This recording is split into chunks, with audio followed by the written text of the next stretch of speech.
አጠቃላይ ህልማችንን እየኖርነው እንደሆነ ደግሞ የህልማችንን የመጨረሻ ጫፍ ለመጨበጥ የሚያስችል መንገድ ላይ ትክክለኛ መንገድ ላይ መሆናችንን የሚያሳይ ነው። ከእቅዳችን አንፃር በጣም አርኪ ስራ ይሰራል። ህልማችንን የምንኖር ህልማችንን ገና ምንዘረጋ ወደ ከፍታችን እንበራለን። ህልማችንን እናሳካለን። ጩኸቱን ለቅሶ ለቁራዎች እንተዋለን። የሚሊዮኖችን ህልም የነጠቁት ብልጽግናዎች የራሳችንን ህልም መኖር ጀምረናል ካሉ 8 ድፍን ዓመት ሆኗቸዋል። ህይወት እየነጠቁ ተስፋ እየቀሙ ጩኸት እየቀሙ እንቅልፍ እየነጠቁ ያሉት ሰዎቹ እነሱ ግን ህልማቸውን እየኖሩ እንደሆነ ሲናገሩ አይጎረብጣቸውም።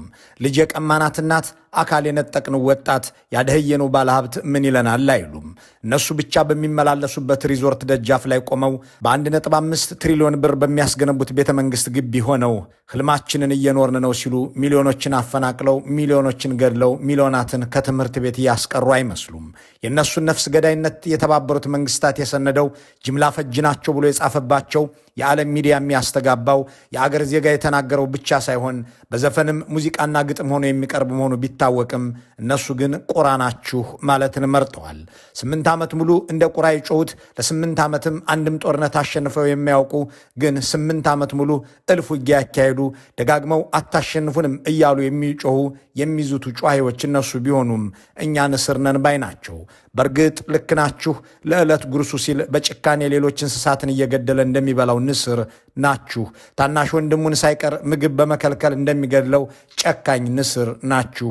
ሰርቶ ከመብላት አድኖ ከመኖር ይልቅ ሌሎች እንስሳትን የደከሙበትን ነጥቆ እንደሚበላው ንስርም ናችሁ የሚላቸው የሌለ ገዢዎች አትግደሉ፣ አታፈናቅሉም ሲባሉ እነሱ ህልማችንን የምንኖር ንስሮች ነን፣ እናንተ ደግሞ ቁራዎች ሆይ ዝም በሉ ይላሉ።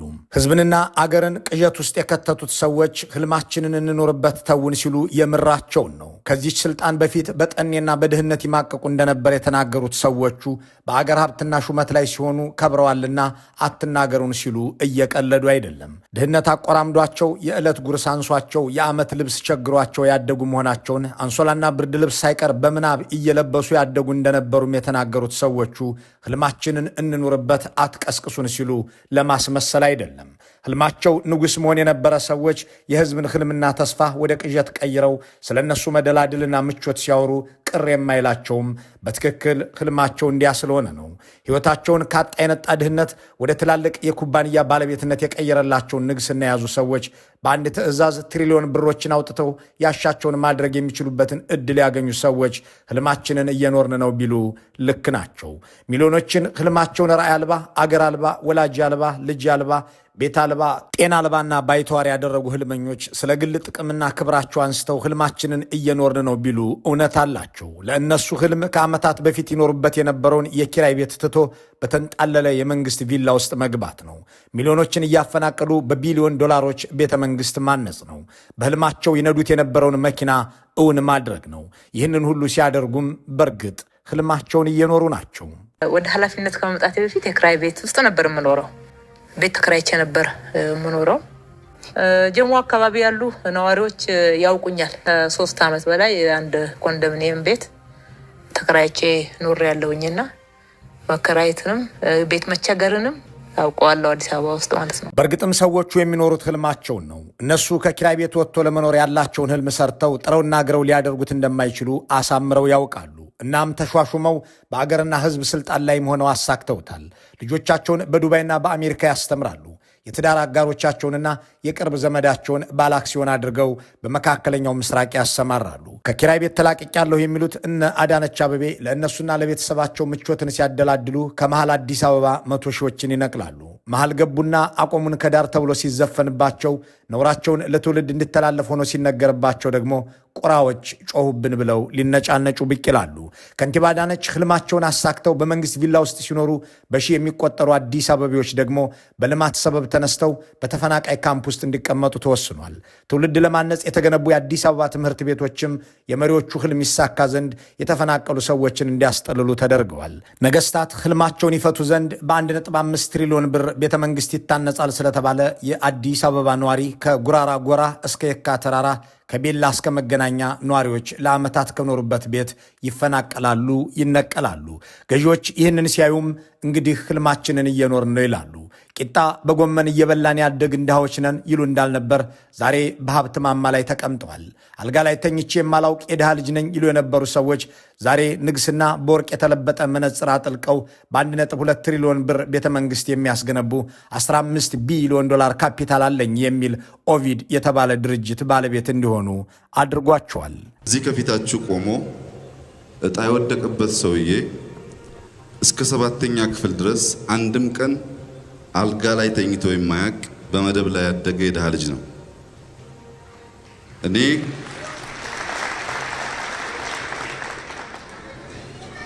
ሰባተኛ ክፍል እስከደረስኩበት ጊዜ ድረስ ሁልጊዜ የምተኛው መደብ ላይ ነው የነበረው። ከ7ኛ ክፍል በኋላ ደግሞ በወታደራዊ ምሽግ ውስጥ ነበር የሚኖሩት። ለዚህ ደግሞ በሬዲዮ መገናኛ ተሸካሚነት የከረሙባቸው የወለጋ ጫካዎች፣ የባድመ ተራሮች፣ የሰሜን ኮረብታዎች እማኝ ናቸው። ዛሬ ግን ይህ እንደ ተረት የሚወራ እንዳለፈ ታሪክ የሚነገር ሆኗል። ህልማቸው ንግስና ነበርና እሱ ሲሳካ ሁሉም ነገር እውን ሆኗል። መማር ባይችሉም የጠኔ ችግር ተፈቷል። አልጋ ላይ የመተኛት ህልም ተሳክቷል። የመታረዝና የጠኔ ዘመናት ተረት ሆነዋል። ምስጋና የሚሊዮኖችን ህልም ለነጠቀው ንግስናቸው ይሁንና ህልማቸውን እየኖሩ ናቸው። ወግ፣ ህግ፣ ስርዓትና ፍትሐዊ አሰራር ቢኖር ኖሮ ሰዎቹ አገር ለማስተዳደር ወደ ቤተ መንግስት ሳይሆን ለፍርድ ወደ ችሎት የሚነዱ ነበሩ። ሆኖም ህልማቸው መንገስ፣ ነግሶም መግደል፣ የተረፈውን መንቀልና ማፈናቀል፣ በአገርም ከአገር ውጭ ማሰደድ፣ ከዚያም መክበር፣ ንግስናንም ተጠቅሞ የሚሊዮኖችን ህልም ነጥቆ የአገርን ተስፋ አድቅቆ የራስን ምቾት ማደላደል፣ ይህ የሰዎቹ ህልም ነው። የተከበራችሁ የምክር ቤት አባላት፣ የበቆሎ ቂጣ በጎመን በልቶ ማድረግ ለእናንተ ብርቅ ነው እንዴ? ያደግንበት እኮ ነው። በቀን አንዴ ለመብላት መቸገር ለኛ ለኢትዮጵያውያን አዲስ ነገር ነው እንዴ? በእርግጥም ህልም ማለት ለነሱ ይህ ነው። የበቆሎ ቂጣ የበሉበትን ህይወት ትዝታ ማድረግ፣ ራስን ለማጥገብ ሚሊዮኖችን ማስራብ፣ አስርቦም መግደል፣ ገድሎም ለአስከሬናቸው ችግኝ እንትከል ብሎ መዘባበት፣ መቀለድ። ህልማቸውና ምቾታቸው እንዲሁም ምኞታቸው ይህ ግን ብቻ አይደለም፣ የሌሎችም መራብና መጎሳቆል ጭምር እንጂ። እነሱ ለሚያልሙት ድሎት ሲባል ሚሊዮኖችን ቅዠት ውስጥ መክተት ነው። ለነሱ ህልም ማለት የሌሎችን ህልም ነጥቀው ከምርኮና 10 አለቃም ተነስተው ጠቅላይ ፊልድ ማርሻል መሆን ነው። ከዚያም የ5 ሰዎችን ቤት ጠቅልሎ ለአንድ ሰው መኖሪያ ማድረግ። ተወልጄ ያደግኩበት ወረዳ ሻሸመኔ የሚባል ነው። ሻሸመኔ ገጠር ነው የተወለድኩት እና የወረዳ ገባ መጀመሪያ የ6 ወር የእግረኛ ስልጠና ሰለጠንን። ከዛ ማሰልጠኛ ላይ አገልግያለሁ። ከዛ በግንባርም ዘምቻለሁ፣ ተዋግቻለሁ። እድሜ በሙሉ እኔ በጦርነት ነው ያሳለፍኩት። ፊልድ ኮማንደር አይነት ሰው ነው የነበርኩ እንጂ ስታፍ ብዙ አላውቅም። ሕይወቴን በግንባር እንጂ በቢሮ አላሳለፍኩም የሚሉት የቀድሞ 10 አለቃ የአሁኑ ኢታማዦር ሹም አሁን ሚሊዮኖችን ግንባራቸውን እያሉ ህልማቸውን እየኖሩ ነው። ማዕረጋቸው ብቻ ሳይሆን ኑሯቸውን በፍጥነት አድጎ ህልማቸውን እየኖሩት ነው። የመኖሪያ ቤታቸውን ለማሳደስ ብቻ 200 ሚሊዮን ብር በአንድ ጀንበር የሚያወጡ ዲታ ሆነዋል። ህልምን መኖር ለብልጽግና ሹሞች የተፈቀደ ነውና ህልምን መኖር ማለትም ከዚያ ችግር በአገር ሀብትና ስልጣን ወደዚህ ድሎት መቀየር ነውና ተሰካክቷል። ፊልድ ማርሻል ብርሃኑ ጁላ በ2 ወራት ውጊያ ብቻ 38,000 ወታደሮቻቸው እንደተገደሉባቸው ኬንያ ናይሮቢ በተደረገ ስብሰባ ላይ ነጭም ጥቁርም ፈረንጅም ሀበሻም እየሰማቸው በጥቅምት መጨረሻ 2015 ዓ.ም ተናግረዋል። ይህ በ2 ወራት ብቻ ያለቀ ጦር መሆኑን ልብ ይሏል። ከዚያ በፊትና በኋላ የሞተውን የሚያውቀው የጀነራል ሀጫሉ ሸለመ የመከላከያ ፔሮል ብቻ ነው። ይህንን ያህል ጦር ሞተ ሲባል 38,000 ወታደር አለቀም ሲባል 38,000 ወጣቶች ህልማቸውን ተነጠቁ ማለት ነው። በመቶ ሺዎች የሚቆጠሩ ወላጆች፣ ሚስቶች፣ እህቶች፣ ወንድሞች፣ ቤተሰቦች ተስፋ ያደረጉባቸውን ሰዎች አጡ ማለት ነው። የወታደሮቻቸውን ሞት በማስመልከት መርዶ እንኳ ለመንገር ያልታደሉ እናቶች ሮጠው ያልጠገቡ ልጆቻቸውን ለህልመኛ መሪዎች አሳልፈው ሰጥተው የአሞራ ሲሳይ የጅብ ራት አስደርገዋል ማለት ነው። ዛሬም የልጃቸውን ድምፅ ለመስማት ስልካቸውን ወላጆች በየቤቱ የልጃቸውን አይን ለማየት በርበሩን ይመለከታሉ ማለት ነው። ህልማቸውን የተነጠቁ የኢትዮጵያ ወጣቶች ግን ዛሬም እየተላለቁ እነ ብርሃኑ ጁላ፣ እነ ብርሃኑ ነጋ፣ እነ ብርሃኑ ጸጋይ ስልጣን ከህልማቸው ማማ ላይ አስቀምጧቸዋልና እሱን እየኖሩ ናቸው። ዘበኝነት ሰራ ነበር ማታ ዎል ስትሪት ውስጥ አንድ ትልቅ ባንክ ለብዙ ሆኖ ነው የሚጠበቀው።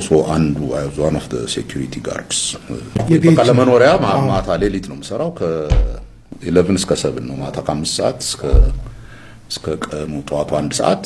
እነሱ ግን እንዲህ ሲሆኑ ከ5 ሚሊዮን የሚልቁ የኢትዮጵያ ታዳጊዎች ከትምህርት ውጭ ተደርገዋል። እነርሱ እንዲህ ሲሆኑ ግን ከ5 ሚሊዮን የሚልቁ የኢትዮጵያ ታዳጊዎች ከትምህርት ውጭ ተደርገዋል። ወደ ትምህርት ቤት የሚሄዱበት መንገድ በጦርነት የተዋደቁ ወንድማማቾች ደም እየፈሰሰበት ነው። ትምህርት ቤቶቻቸው የጦር ካምፕ ተደርገዋል፣ አሊያም በድሮንና ታንክ ፈራርሰዋል። ሚሊዮን ታዳጊዎች በዚህ ልክ ህልማቸውን ሲነጠቁ፣ ብልጽግናዎች ግን የራሳቸው ልጆች ውጭ አገር ልከው ህልማቸውን እንዲኖሩ እያደረጓቸው ነው። በአንድ ወቅት ጠቅላይ ሚኒስትር አብይ እንዲህ አሉ። የሀገሪቱ መሪ ከሆንኩ በኋላ የኢትዮጵያ ሰላማዊ ሁኔታ አስፈሪና ለእኔና ለቤተሰብ የሚመች ባለመሆኑ ልጆችን ወደ አሜሪካ ላክው። ራሴን ነፃ ለማውጣትና ሀገርና ህዝብ የሰጠኝን ኃላፊነት ለመወጣት በተለይ የተከበረው ምክር ቤት የሚጠብቃቸው ሪፎርሞች ለማሳካት የመጀመሪያው ስራ ከቤተሰብ ጋር መመካከር ነበር። ቤተሰብ ከዛ በፊት በስደት ስለነበሩ ያለው ሁኔታ ካየን በኋላ ይሄ ቤት እስር ቤት ነው፣ እዚህ ተቀምጠን በቲቪ የወጣን ጠቅላይ ሚኒስትር መሆን አንችልም፣ ስራ ይፈልጋል፣ ሪስክ አለውና ወደ መጣችሁበት ተመለሱ በሚል ተስማምተን ቤተሰብ ወደ መጣበት መልሰን በየቀኑ መታፈንም መታገትም መገደልም ሊያጋጥም እንደሚችል በማሰብ ነው የመጀመሪያው ወር ለተወሰነ ስራ የተሰራው። የእርሳቸው ልጆች አሽሽተውና ከእሳቱ አርቀው ካስቀመጡ በኋላ ነው እንግዲህ የኢትዮጵያን ሕፃናት ህልም፣ አካል፣ ተስፋ፣ ወላጅና ህይወት የነጠቁ እርምጃዎችን የወሰዱባቸው።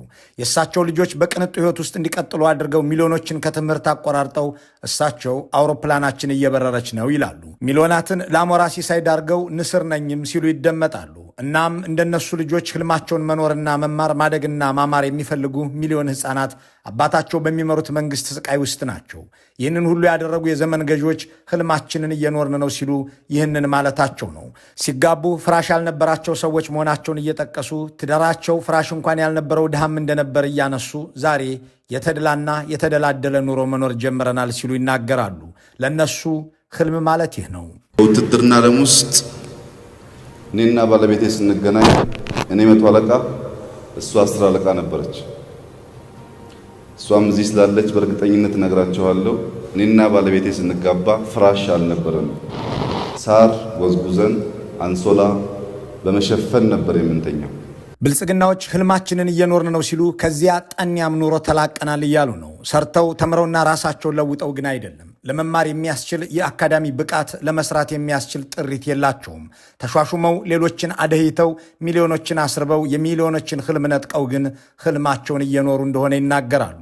ትውልድ የሚማርባቸው ትምህርት ቤቶችን ዘግተው ህዝብ የሚታከምባቸውን ሆስፒታሎች አውድመው ወገን የሚሰራባቸውን ፋብሪካዎች አፍርሰው እነሱ ህልሙን እየኖርን ነው ይላሉ። ህልሙን ብቻ ሳይሆን ህይወቱንም ነጥቀው ነገውንም ብቻ ሳይሆን ዛሬውንም ቀምተው የአገሩን ህዝብ እነሱም አይክዱም። ዛሬ ህልማችንን መኖር ጀመርን የሚሉት የብልጽግና ሹማምንት እዚህ የደረስነው ብዙ ሰው አስጨርሰን ነው ይላሉ። ወጀብ አትመሩ፣ በወጀብ ነው እኛ በጣም ብዙ ሰው በጣም ብዙ ወጣቶች ያስጨረስነው። የጀመርነው የብልጽግና ጉዞ በየትኛውም አይነት ጩኸት እንዳይናወጥ በደም መሰረት ያቆምነው ስለሆነ ወንበሩን ለማግኘት ብዙ ሰው ማስጨረሳቸውን የሚያምኑት ገዢዎች ወንበሩን ለማቆየት ደግሞ ብዙዎችን እየቀጠፉ ናቸው። ከዚያም ህልማችንን እየኖርን ነው ብለው በአደባባይ ይታበያሉ። ድህነትን ማስፋፋት፣ ህይወትን መንጠቅ፣ ይህን ሰፈር ቀልብ ያልወደደውን ብሎ ለማፍረስ መዝመት፣ ጦርነት አማረኝ ብሎ መነሳት፣ በየአቅጣጫውም ውጊያ መቀስቀስ የብልጽግናዎች ህልምና ኑሮ ነው። ህልማችንን ኖረናል ሲሉም ይህንኑ ማለታቸው መሆኑ አሻሚ አይደለም። ድህነትን እያስፋፉ ኑሮን እያመሰቃቀሉ ሞትን እያበዙ ስለ ብልጽግና ይናገራሉ። ስለምን ይህንን ታደርጋላችሁ እንዳይባሉ ደግሞ ፊታችን እንዲፈካ ይላሉ። ላለፉት 100 ዓመታት የኢትዮጵያ መሪዎች ቤተ መንግስት ለምን አልከፈታችሁልንም? ለምን ቤተ መንግስት ውስጥ አልገነባችሁ? ለምን መዝናኛ ቦታ አላደረጋችሁም? የሚል ጥያቄ ማንም አክቲቪስት ማንም ፖለቲከኛ ጠይቆ አያውቅም። ስለ ደህንነት እያወራን ፊታችን ከሚጨልም ስለ ብልጽግና እያወራን ፊታችን ቢፈካ ይሻላል። ስለ ብልጽግና የሚያወሩበት ምክንያት ይህ ነው። ህዝብን ወደ ተሻለ የኑሮ ደረጃ ለማስገባት ሳይሆን ፊቱ እንዲፈካ ነው። በወሬ የሚፈካ ፊት በወሬም የሚሞላ አንጀት ባይኖርም በብልጽግናዎች ዓለም ግን ይህ ይሆናል። ህልም ይሉት ነገር ለነሱ ይህ ነው። ድህነትን ሳይሆን ድሃን አብዝተው የሚጸየፉት ሰዎች በየቀበሌው ስንቱን በእንባ እንዲታጠብ ላደረገው ስቆቃ ዳርገውታል። ችግርና ችጋር እኔን የሚያሳደገ ነው በማለት ዜጎችና ተተኪው ትውልድ እነሱ በድህነትና በረሃብ አድገው ያሳኩትን ሁሉ ማሳካት እንዳለበት ይመክሩታል። ንጉስነታቸው ህልማቸው የተነገራቸው በ7 ዓመታቸው ነው። ከዚያም የንግስናው ህልም ሲሳካ ከእኔ ሌላ ሌላው ህልምም እንቅልፍም ህይወትም የለውም የሚል ፖሊሲ ተገበር ዘንድ ቀጠለ። ትናንሾቹ ነገስታትም ምግብ አብሳዮቻቸውን ጭምር ከውጭ ሀገር የሚያስመጡ የፈረንጅ ሼፍ የሚቀጥሩ ሆነው ፉክክር ውስጥ ገቡ። ጠቅላይ ሚኒስትሩ በ1.5 ትሪሊዮን ብር ቤተመንግስት ሲያንጹ የክልል ፕሬዝዳንቶችም እኔ እስከማናንሼ ብለው ይነሳሉ። ይህንን በሚያደርጉባት ኢትዮጵያ ውስጥ የትምህርትና ጤና ብቻ ሳይሆን መኖር የተከለከሉ ሰዎች በብዛት እየተቀጠፉ ናቸው። ከንቲባዋ ቢሮአቸውን በ2.2 ቢሊዮን ብር አሳድሰው ህልማቸውን በሚኖሩባት አዲስ አበባ ውስጥ ዜጎች ከዋሉበት ሲመለሱ ቤታቸው ተንዶ ሰፈራቸው ፈርሶ ያገኙታል። ኢታማዦር ሹሙ በ200 ሚሊዮን ብር መኖሪያ ቤታቸውን በሚያስውቡበት ኢትዮጵያ በየቀኑ ሺዎች ህይወታቸውን ያጣሉ። እናም በአሁኑ ወቅት 5 ሚሊዮን የሚደርሱ ታዳጊዎች ህልማቸውን ጦረኛ መሪዎችን ነጥቀው ትምህርት ቤት አይሄዱም። በመቶ ሺህ የሚቆጠሩ ሰራተኞች የነበሯቸው ፋብሪካዎች ተዘግተዋልና ስራ አጥ ሆነዋል።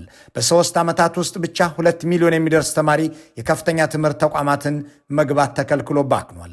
በሚሊዮን የሚቆጠር ወጣት በአገሩ ተስፋቶ አገሩን ትቶ ለመሄድ ልቡ ሸፍቷል። የቻለው ወጥቶ ሄዷል። ካልሆነም በሊቢያ በረሃ አሊያም በየመን ውሃ ቀርቷል። አገር እንዲህ ህልሙን ተነጥቋል። ገዢዎች ግን ይናገራሉ። ህልማችንን እየኖርን ነው፣ አትቀስቅሱን።